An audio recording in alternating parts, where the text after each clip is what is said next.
Does God really exist? What does the figure of Jesus represent? When is he coming? These are the questions we will answer below. Just sit back and enjoy. I hope you like the video.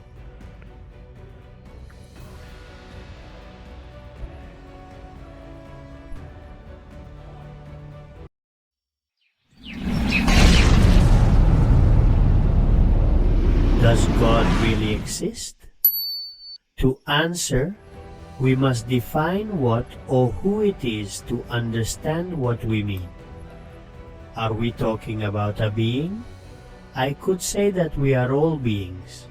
If it's something specific, I could say that we are all something concrete. If we talk about an ethereal figure, I would say that our spirit would represent that ethereal figure.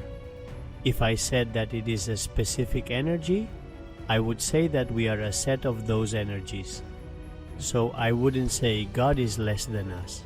If I said it's somewhere in the sky, I wouldn't be pointing to anything anywhere to find it. For all this, we continue to doubt whether God exists.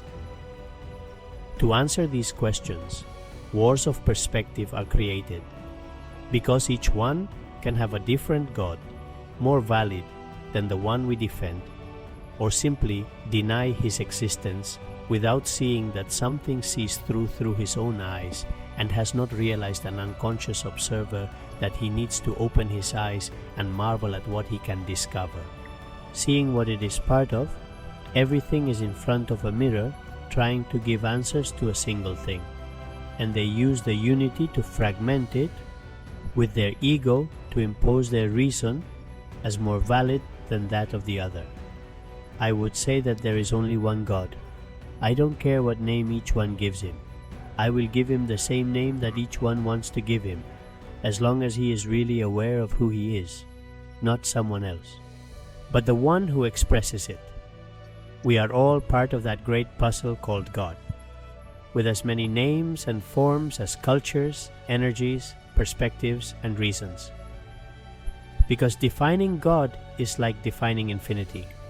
It is indefinable, because words can be given already expressed, but they will always remain to be expressed because it is everything and nothing. It is the nothing from which the universe appeared. It is he who creates the rock so heavy that even he can lift it. Unconsciousness being the perspective that only looks at half of the whole and sees that it cannot lift it. Not understanding that we have limitation as a matter. It is not understanding that matter is matter, because a consciousness has observed it from a specific point. But there are infinite points where we could locate that observation. If we remove that wall, that retention of, if I don't see it, I don't believe it, maybe we wouldn't be so blind. It's like asking a child to prove that his mother, who is no longer physically with us, proves the love she had for her children. What do you want the son to prove to you? That he knows who the mother was. Maybe the kisses Judas gave him also kissed Jesus to be crucified. We live in a paradox, but we do not realize it. Because we want to air what is born open, we want to make everything visible without understanding that matter, before being visible, was deep. It was something that offered more possibilities than matter itself.